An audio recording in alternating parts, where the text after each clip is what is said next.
The chamber was built to make small things feel smaller. That was not an accident. Yara Osai had read the architectural history of the Galactic Council's Grand Assembly on the flight over. The ceiling vaulted 400 meters above the floor. The delegate seating was arranged in descending tiers, with the founding species, the Veth Dominion, the Cathara Collective, the Sarathi Federation at the top, looking down. Every other species sat below them. The angle was deliberate. You spent the entire session looking up at the people deciding your future. Earth section was on the fourth tier from the bottom. Yara settled into her seat, folded her hands on the desk in front of her, and looked up at the chamber the way she had looked up at a lot of things in her life. Without blinking, without expression, with the particular stillness of a person who has decided that showing nothing is the most powerful thing she owns. Her aide, a young man named Doors, leaned close. They've already called the session to order. The vote docket is open. I know, she said. They skipped the standard review period. I know. He hesitated. Ambassador, the item, it's first on the docket. She looked at him. He stopped talking. The item in question was Resolution 7 Theta 9, formally titled Asterisk Reclassification of Human Confederacy Trade and Diplomatic Status. In plain language, it proposed stripping Earth of its asterisk partner classification, a status that had taken 40 years of careful negotiation to earn, and replacing it with asterisk provisional subject. The difference was not symbolic. Partner nations controlled their own resource export terms, negotiated bilateral agreements, and held a single non-binding advisory vote in council sessions. Provisional subjects did none of those things. They operated under terms the council set for them. They asked permission to trade. They waited. The Veth Dominion's first speaker rose to introduce the resolution. His name was Councillor Dreth Vaughn. He was tall by Veth standards, which meant he was nearly 3 meters, with the pale, segmented neck typical of the northern bloodlines. He had been first speaker for 6 years. In those 6 years, he had never addressed Earth section directly. Not once. Yara had checked. He did not address them now either. He began reading. The document he read from was a formal enumeration of humanity's asterisk developmental deficiencies, the official council term for why a species was being downgraded. It was 11 pages long. He read all of it, every line. His voice was flat and precise, the tone of a man reading a grocery list, and the content was meticulous in its comprehensiveness. Human Confederacy failure to meet infrastructure sharing benchmarks. Human Confederacy noncompliance with the Outer Arm Biological Survey protocols. Human Confederacy's refusal to open 3 deep space research stations to council inspection. The inconsistency of Earth's agricultural export commitments during the supply disruption of 2281. The gallery, the upper tiers shifted and murmured. Twice there was laughter. Yara heard it both times. She did not move. On her desk she had a document folder. It was a thick one, bound in the deep blue that Earth used for official diplomatic materials. She had placed it in front of her when she sat down. She had not opened it. The reading took 11 minutes. When it ended, Drethvon sat. The session moderator called for seconds, other species wishing to add their voices to the resolution. 4 rose. The Sarathi Federation's representative added 3 additional points of noncompliance that were not in the original document. The gallery applauded lightly. The Cathara delegate said nothing. He did not rise. He also did not look at Earth section. He looked at his desk, and that was almost worse. The vote opened. 17 species cast formal votes. 14 voted in favor of reclassification. 2 abstained. 1, a small arboreal species called the Mheni, who had been admitted to the council the same decade as Earth, voted against. Earth had no vote on resolutions concerning Earth's own status. That was in the charter. The moderator confirmed the result. Resolution 7 Theta 9 passed. The reclassification was effective in 30 standard days, pending formal notification to the Human Confederacy Diplomatic Office. Yara rose. The chamber did not quiet. No one called for attention. There was no protocol requiring anyone to listen to the affected delegation after a reclassification vote. Several counselors in the upper tiers were already pulling up the next docket item. One of the Sarathi representatives was speaking to an aide in a low voice, not looking at the floor at all. Yara stood anyway. "The Human Confederacy thanks the Council for its clarity," she said. Her voice was not loud. It carried anyway. The acoustics of the chamber, designed to let the upper tiers be heard easily at the bottom, worked just as well in reverse when a person knew how to use them. She gathered her document folder still closed, and she walked out. Not quickly, not slowly, the walk of a person with somewhere specific to be. The shuttle was a small diplomatic craft, 2 crew and 4 seats, the kind Earth used for short-range council transit. It smelled like recycled air and the particular staleness of a ship that spent most of its time docked. Yara sat in the back seat, folder on her lap, and watched the council station shrink through the porthole as they pulled away. Doors sat across from her. He had not spoken since the chamber. He was young enough that he was still processing, still running the numbers of what had just happened against what he had expected to happen, trying to find where the calculation had gone wrong. "They didn't call for a response period," he said finally. "You were entitled to a formal response period under the Charter, Article 9. "Yes." "You didn't invoke it."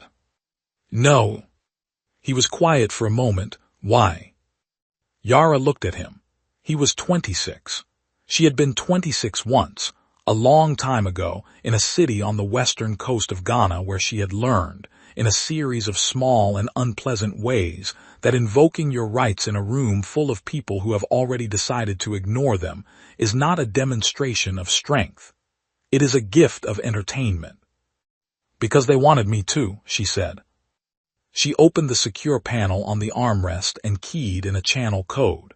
It was a direct line, not routed through council infrastructure, not logged in any station system.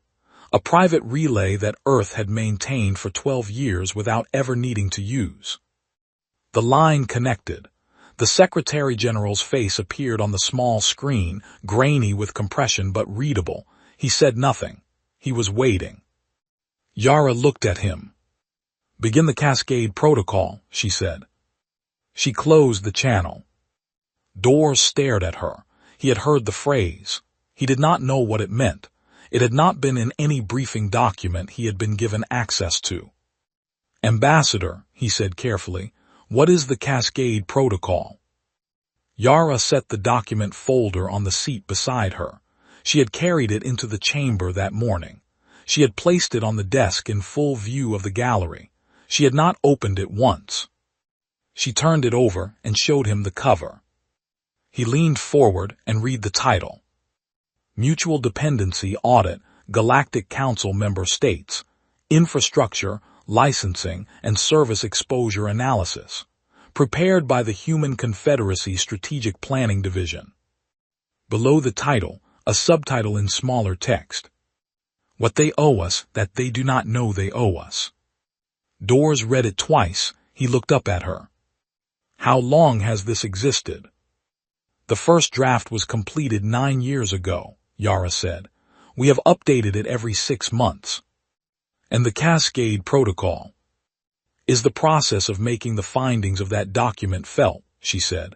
"One treaty at a time, in order of maximum effect." Outside the porthole, the council station was a bright point now, just another light among the stars, getting smaller. Doors looked back at it. "They don't know," he said, "not a question." "They know everything about what we owe them," Yara said.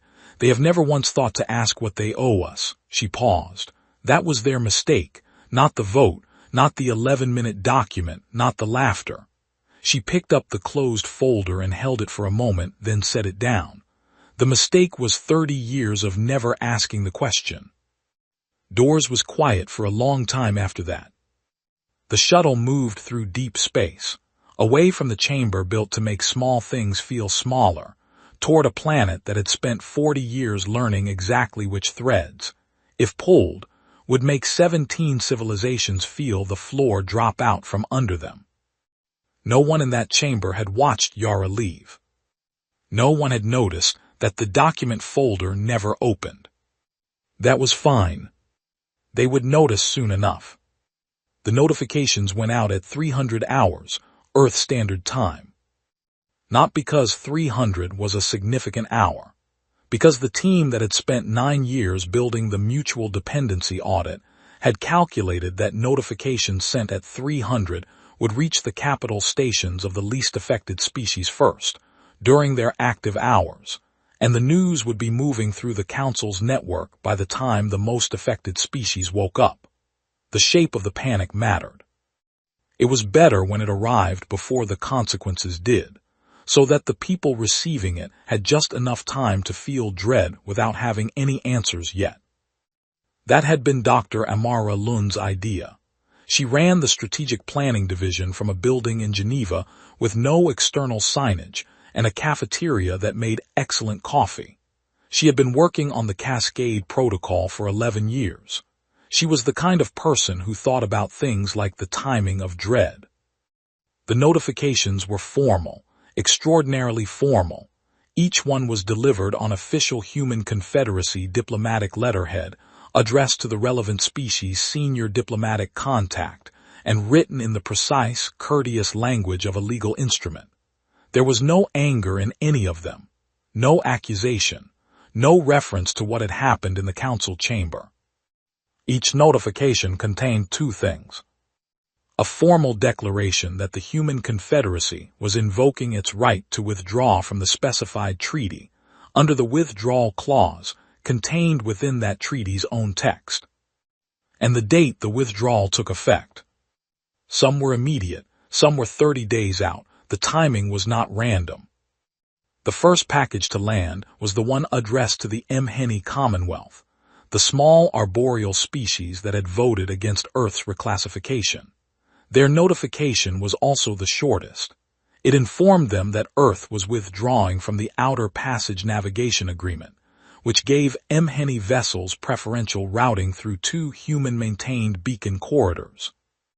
However, as a gesture of good faith toward a valued partner, Earth wished to open immediate bilateral negotiations to replace the withdrawn agreement with a new one, under terms the Mhenni Commonwealth would find favorable. The Mhenni Commonwealth senior diplomat responded within 2 hours. Yes, she said, absolutely yes. The second package was larger. The Veth Dominion's medical relay network had been built over 60 years, expanded over 40, and was now the primary infrastructure backbone for healthcare coordination across 11 of their 17 occupied systems. It was, by any measure, an impressive piece of engineering. It ran on quantum routing nodes. 43 of those nodes had been installed under a technology-sharing agreement signed in 2249, when the Veth were in the middle of a medical crisis and Earth had the routing technology and the manufacturing capacity, and had offered both at terms the Veth, at the time, had called extraordinarily generous. The agreement covered installation, maintenance, and access licensing. It had an expiration clause. It had a withdrawal clause. It had been renewed automatically every 10 years because no one in the Veth Dominion's administrative structure had ever looked at it closely enough to notice those clauses existed. Earth's notification to the Veth Dominion was 47 pages long. It covered 7 separate treaties. It listed every piece of infrastructure, every licensed system, every service agreement, every routing protocol that Earth had provided, maintained, or licensed to the Veth Dominion over the past 80 years. Each item was annotated with the relevant treaty clause authorizing withdrawal. Each item had a date beside it. The cover letter was 3 sentences. The Human Confederacy is exercising its legal right to withdraw from the listed agreements, effective on the dates specified herein. All withdrawals are conducted in full accordance with the terms of the agreements themselves. The Human Confederacy remains available to negotiate replacement agreements at its diplomatic office. The Veth Foreign Ministry received it at 7:14 their time. By 800, 3 of their senior administrators were on emergency calls. By 900, someone had finally pulled the full text of the 2249 Medical Relay Agreement and read the withdrawal clause out loud in a meeting room, and the silence that followed that reading lasted a long time. The Cathara Collective ran their agricultural planning on a system that managed 17 variables simultaneously: soil degradation cycles, precipitation modeling, import-export balance projections, famine risk indices across 40 colony worlds. It was one of the most sophisticated food security systems in the known galaxy, and it had been keeping the Cathara's 400 billion people fed at stable surplus levels for 19 years. The core algorithm had been written by a team of 7 people, all of them human, under a contract the Cathara had signed in 2271. The licensing terms for the algorithm were renewed annually. They were renewed automatically. They had been renewed automatically for 19 years without anyone in the Cathara government ever checking what happened if they weren't. The Cathara Harvest Governor opened his morning briefing at 6:30. Standard routine. He pulled up the agricultural projection system to review the quarterly estimates. The system returned one line. License holder has terminated this agreement. Contact Earth Diplomatic Office to discuss terms. He read it 3 times. Then he called his deputy. Then his deputy called their legal office. Then their legal office called the treaty archive and asked for the original 2271 contract, and when someone finally found it and opened it and turned to the licensing section, they discovered that yes, there was a withdrawal clause, and yes, it permitted immediate termination with written notice, and yes, Earth had sent that written notice 6 hours ago. The agricultural system was not malfunctioning. It was simply doing exactly what the license agreement said it would do when the license ended. It was waiting. The deep space navigation beacons were the item that scared people the most once they understood them. 63 beacons, distributed along the outer arm, maintained by Earth under a multilateral infrastructure treaty signed in 2260. They were not glamorous. They were not powerful. They were small, utilitarian devices that ships used to orient themselves in the stretches of space between mapped systems.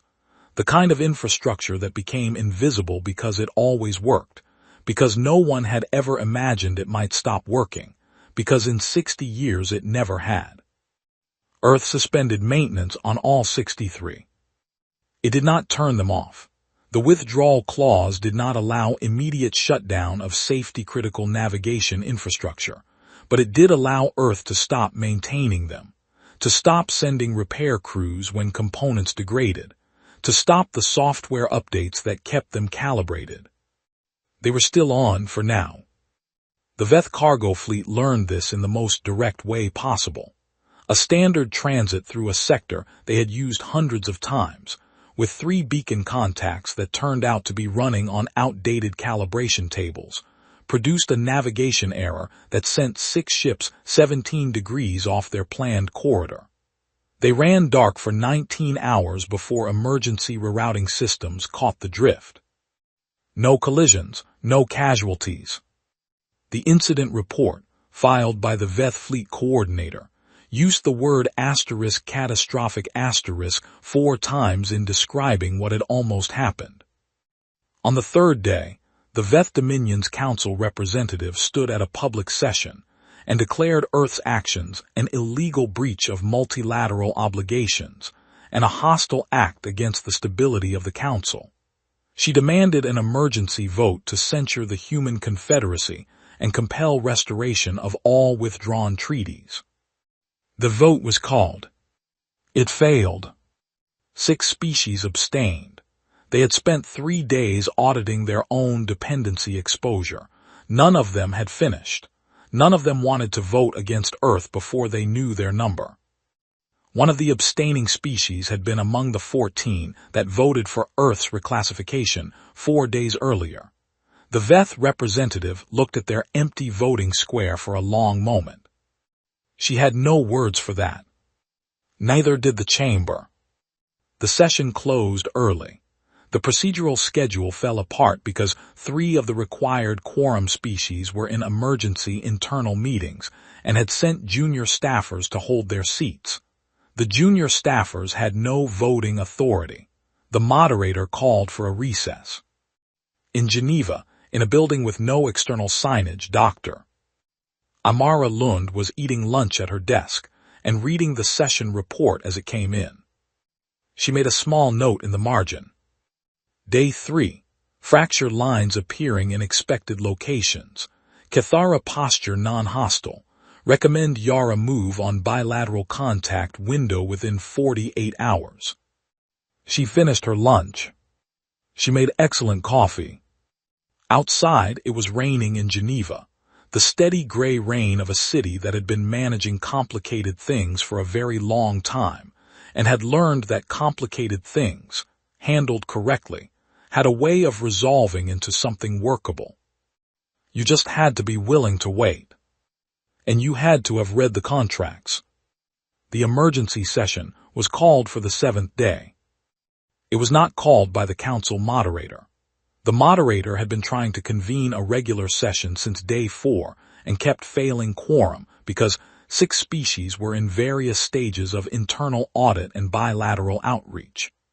The emergency session was called by the Veth Dominion, using a provision in the council charter that allowed any founding species to force convening of a full assembly under conditions of existential infrastructure threat. They had never used that provision before. The chamber filled slowly, not with the usual organized flow of delegations arriving in sequence, but in clusters and pairs, species that had been talking to each other in the corridors arriving together, sitting close, the body language of a room that had been having 100 smaller conversations that all needed to arrive at the same place at the same time. Earth section was empty. Not abandoned. Earth had sent a formal notification that it considered itself a * provisional subject under Resolution 7 Theta 9, and therefore the Council's own rules did not require its attendance at full assembly sessions unless specifically summoned. The notification had been delivered by an automated diplomatic system. It had arrived at the Council's administrative office at 600, 2 hours before the session began. The moderator had read it twice before calling for session to open. The Veth first speaker who rose to address the chamber was not Dreth Von. Dreth Von had been quietly reassigned 4 days ago, after the contents of the 7 treaty withdrawal notification became known internally. His replacement, a woman named Councillor Veth Saraz, was older, harder, and had spent 30 years in the Veth's foreign ministry negotiating trade agreements before being elevated to the council. She knew contracts. She had read the notification, all 47 pages of it. She did not call Earth's actions illegal. She called them destabilizing. She called them disproportionate. She called them a deliberate act of economic aggression dressed in legal language. She was careful, and she was controlled, and she said all of this in measured tones that did not include the word * illegal because she had read the clauses and she was not prepared to stand in the chamber and say a thing she could not defend. The Sarathi Federation's representative was less careful. He called it extortion. He called it proof that humanity had always been an unstable partner, that the reclassification had been correct, that Earth was now demonstrating exactly why the Council had been right to downgrade their status.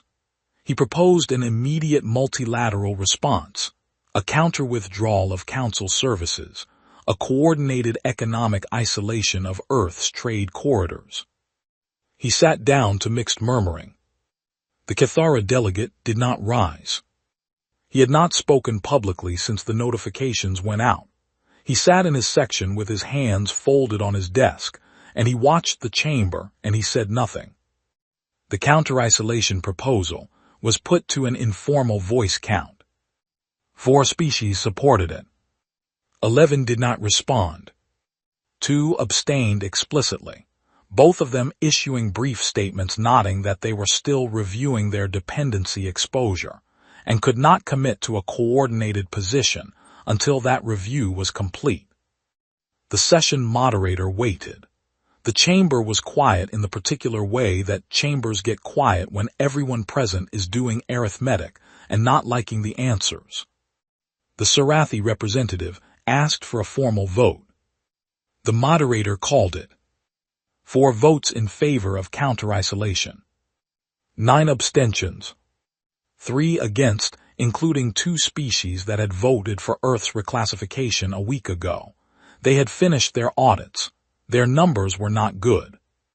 1 species, the DHO commune, cast a vote that was not a vote at all.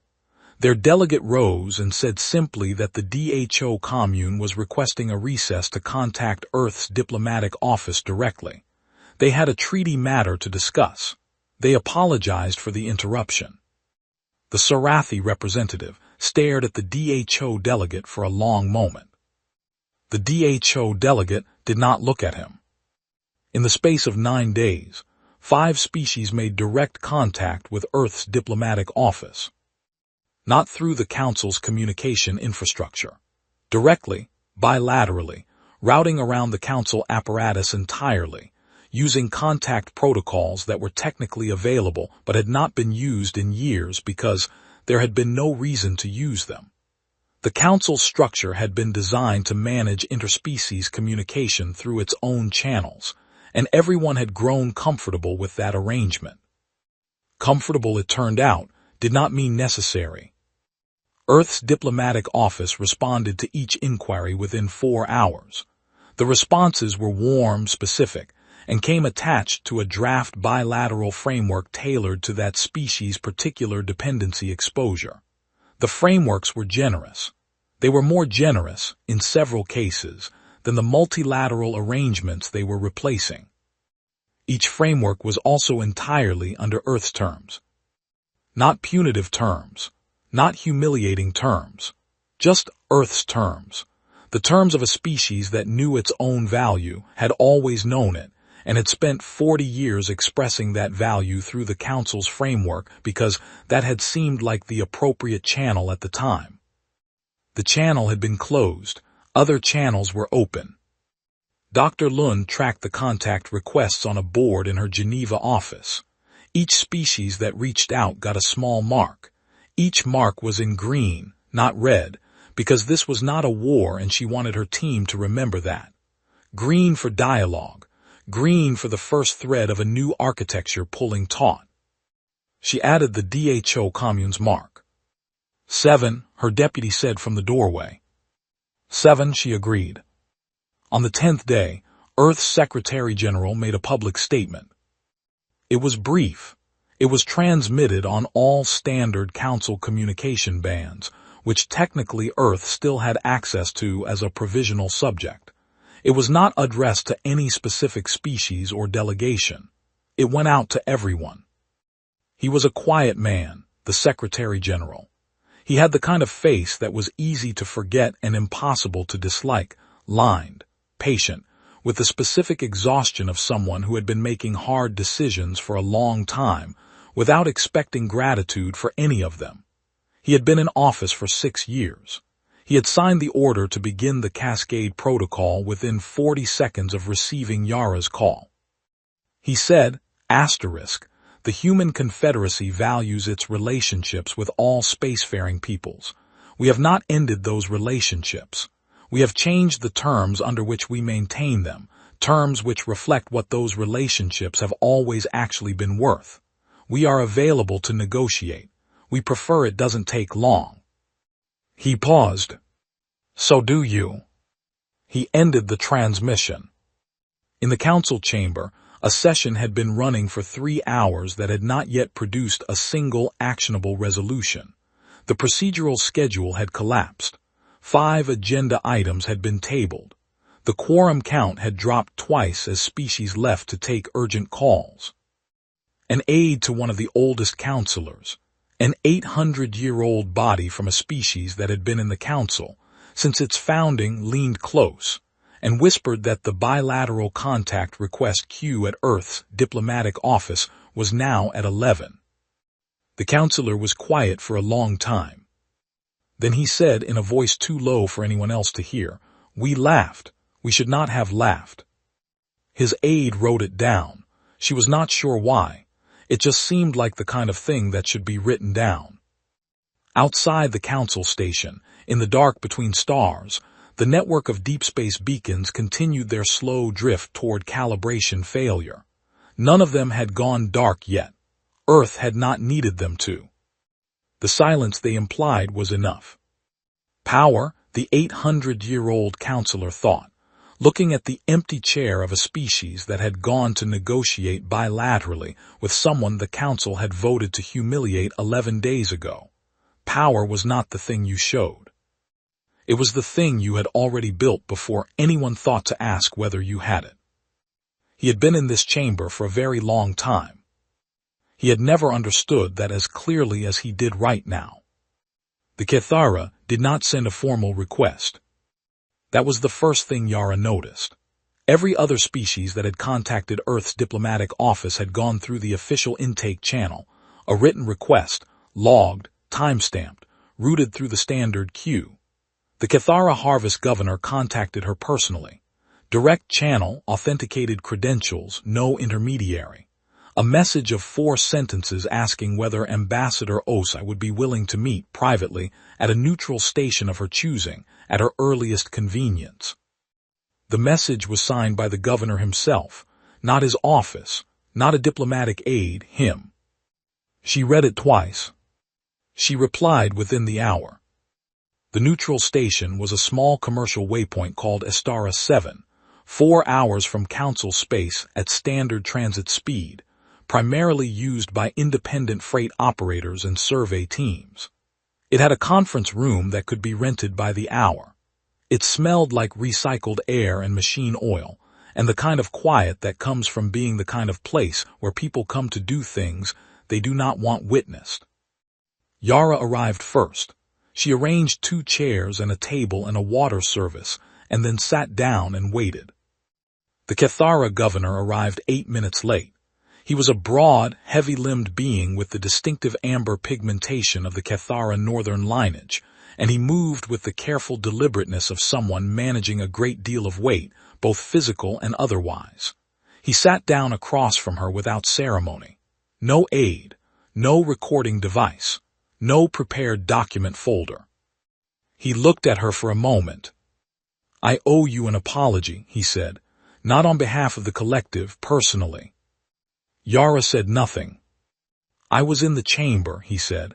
"When they read the document, I did not vote for the resolution." He paused. "But I did not speak against it either. I looked at my desk. I thought it was not my business to insert myself into another species." He stopped. He started again. "I knew it was wrong. I said nothing. That is the same thing at a certain point." Yara looked at him steadily. "What do you want, Governor?" He accepted the redirection without flinching. "My agricultural system has been without its core algorithm for 11 days. I have 40 colony worlds running on manual projections. My margins are manageable for now. In 60 days they will not be." He folded his hands on the table. "I want to restore the agreement." "The agreement that existed is withdrawn," Yara said. "We are here to negotiate a new one."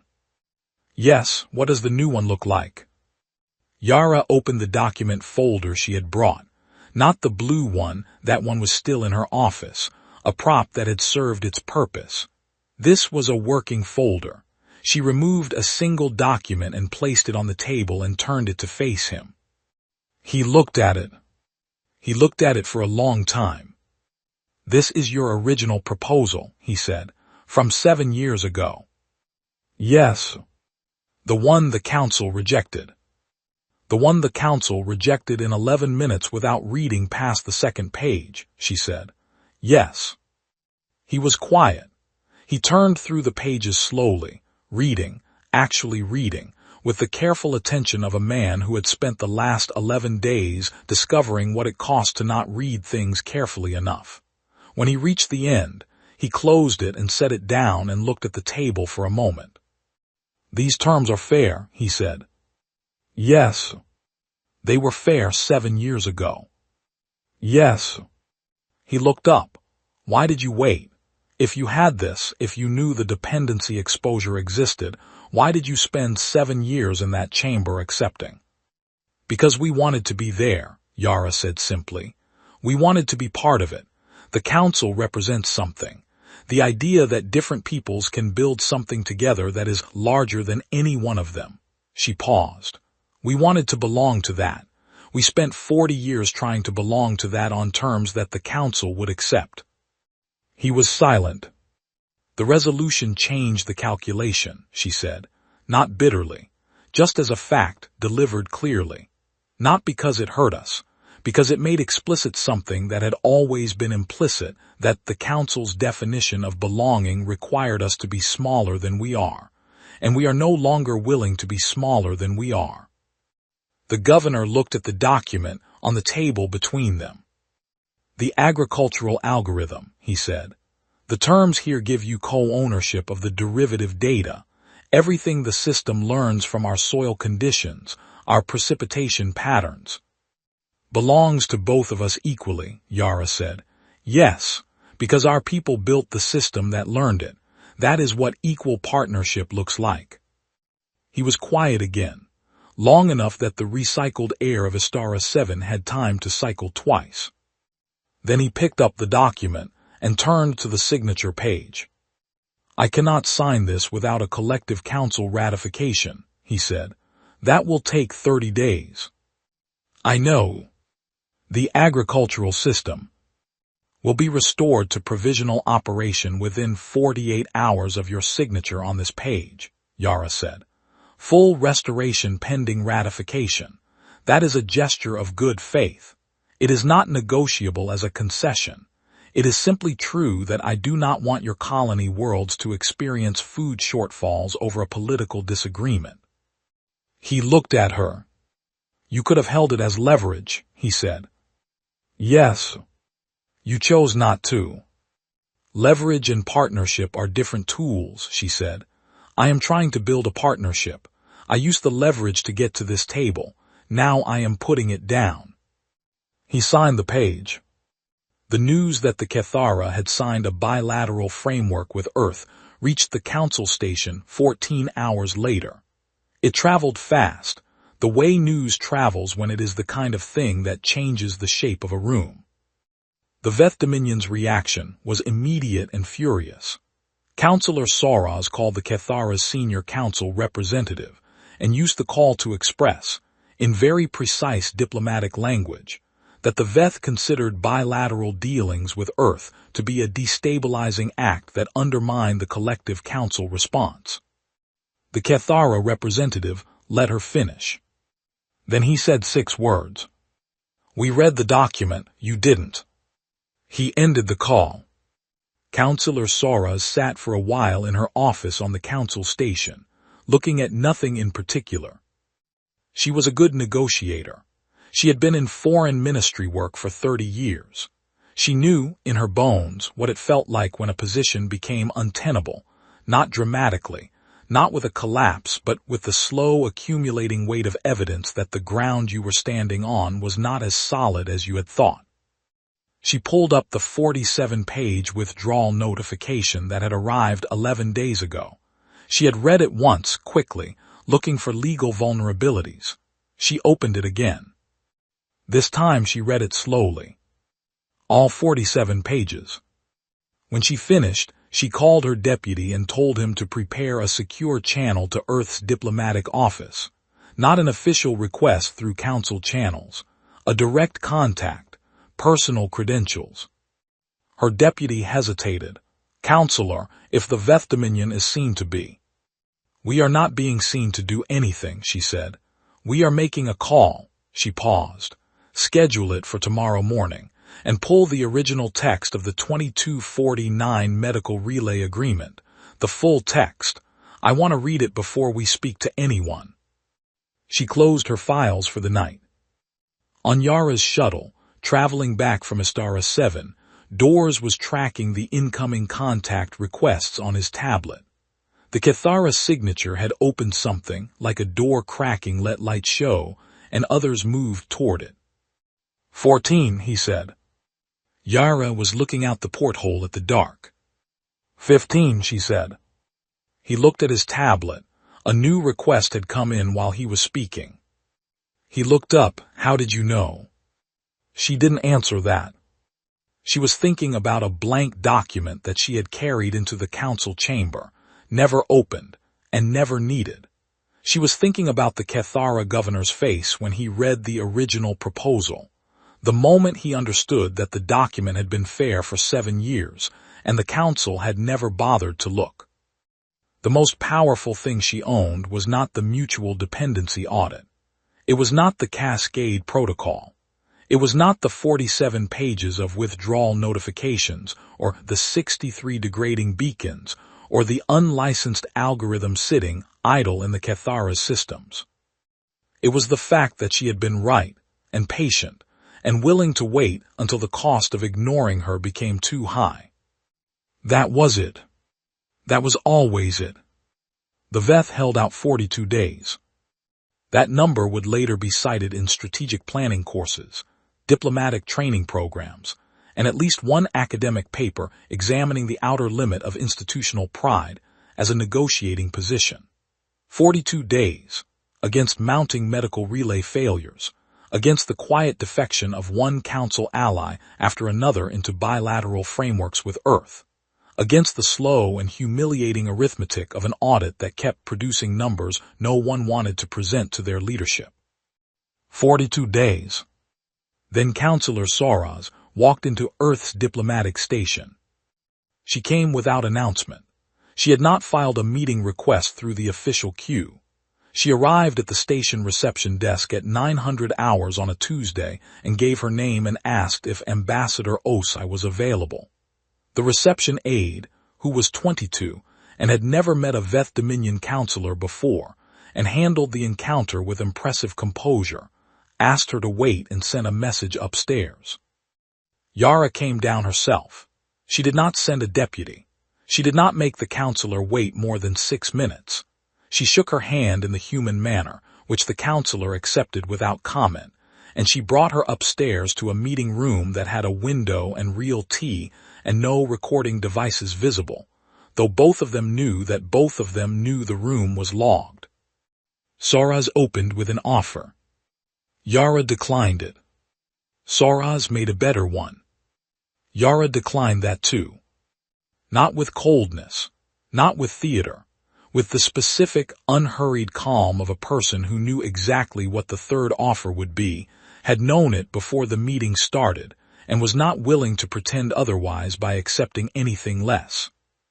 Soraz looked at her across the table for a long moment after the second rejection. "You know what you want," she said. "I have always known what I want," Yara said. "It has not changed." "The original terms," Soraz said. "The original terms. From 7 years ago. From 7 years ago." Soraz was quiet. She was a hard woman, and she had not arrived at this table through any easy path, and Yara did not mistake the stillness in her face for acceptance.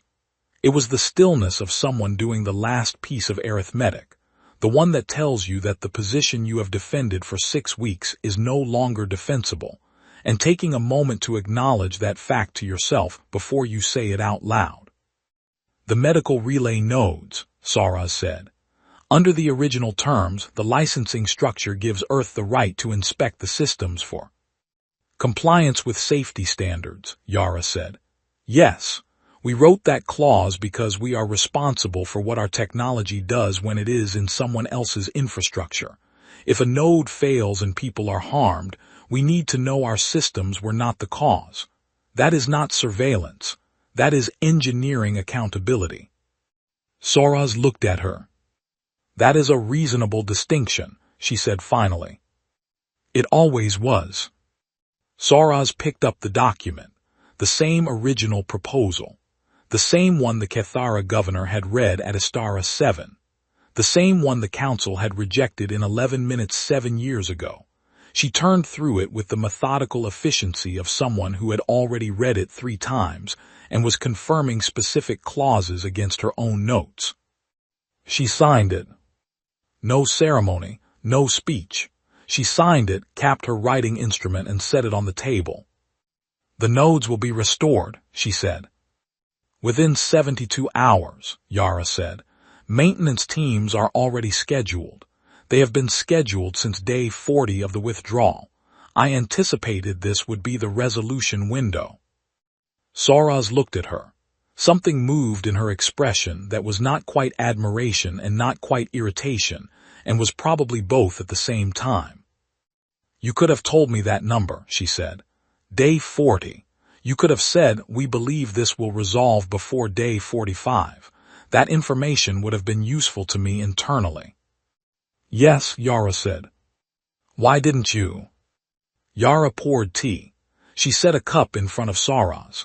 She took her own cup in both hands and considered the question with what appeared to be genuine thought.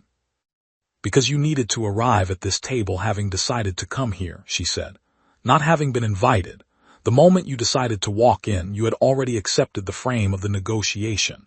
If I had told you the timeline, you would have spent 4 more days trying to find a way to make the approach feel less like a concession." She paused. "This way, you came on a Tuesday morning without announcement, which means you came when you were ready. That is a better foundation for everything that follows." Soraz was silent for a moment. "You think very far ahead," she said. "We have had a lot of time to think," Yara said. "The Council requested Earth's return to full partner status 17 days after the Veth signature. The request was not a resolution. It was not put to a vote. It was delivered as a formal letter from the Council's administrative body, the permanent secretariat that managed the actual functioning of the institution, separate from the political delegate body, addressed directly to Earth's Secretary General and signed by the Secretariat's director, a procedural figure who had held the role for 20 years and was known for doing her job with absolute precision and no opinions whatsoever. The letter noted that the Council's operational continuity had been materially affected by the withdrawal of several Earth-managed infrastructure agreements, and that restoration of full partnership status was being offered in recognition of Earth's continued centrality to Council functioning. It was, in its way, the most honest document the Council had ever sent to Earth. It did not dress itself in the language of welcome or community or shared values. It said, "We need you and we are asking you back." Earth's Secretary General read it twice. He sent a reply that was 3 paragraphs long. He thanked the Council for the communication. He noted that the Human Confederacy was pleased to resume its relationship with the Council and looked forward to productive multilateral cooperation. He included, as an attachment, a revised framework for Earth's participation, not dramatically different from the original charter terms, but updated in 14 specific places to reflect the bilateral agreements Earth had signed with individual member species, ensuring that those agreements were acknowledged within the multilateral structure and could not be overridden by Council resolution. The attachment was 11 pages. The Secretariat Director received it, read it, and filed it without comment. The Council chamber, when Earth's delegation returned, was the same room it had always been, the same vaulted ceiling, the same tiered seating, the same angles designed to make things at the bottom look up at things at the top. Yara sat in Earth section. She looked at the room the way she always had, without blinking, without expression, with the stillness that cost her nothing because she had long since decided that the room's geometry did not determine anything important. On the desk in front of her she had no document folder. She had not brought one. She did not need a prop anymore. At the end of the session, a routine docket, resource allocation amendments, nothing of consequence, she collected her materials and walked out. She passed Councillor Soraz in the corridor. They did not stop. Saraz gave a slight inclination of her head. Yara returned it. That was all, that was enough. The young attaché who had been sent to collect Earth's plaque, the one that had been removed from the council chamber wall during the withdrawal period, brought it back and installed it himself. He had a toolkit and a set of mounting brackets, and he did the job with the careful attention of someone who understood that the task was simple, but the meaning was not. He stood back and looked at it when he was done. Earth's name on the wall, the Confederacy seal, the date of first admission, 40 years ago, when humanity had arrived in this chamber as something new and uncertain and hopping to build something. He was 23 years old. He had grown up knowing that humanity was a spacefaring species, that Earth had allies and trade partners and a seat in the Galactic Council. He had never lived through the years when that seat was not guaranteed. He had never watched the chamber vote to make his people smaller. He looked at the plaque for a long moment. He thought about what it meant, not the plaque itself, but the fact that it had been taken down, that it had been stored in a back office for 6 weeks. That an entire galactic institution had spent 42 days discovering something his planet had known for 40 years and never been able to make anyone else acknowledge. He thought about Yara, who had walked out of this room with a blank document and launched something that had remade the architecture of interspecies relationships without firing a single weapon or raising a single voice. He thought about what it meant to be that kind of people. He thought it meant something. He picked up his toolkit and walked out. The chamber lights continued their normal cycle. The plaque was on the wall. Earth was back. Not because anyone had finally been persuaded that humanity deserved to be there. Because everyone had finally been shown, without any room for argument, that they could not afford for it to leave. That, in the end, was the only language the galaxy had needed to hear. It had just taken 40 years to find the right moment to say it.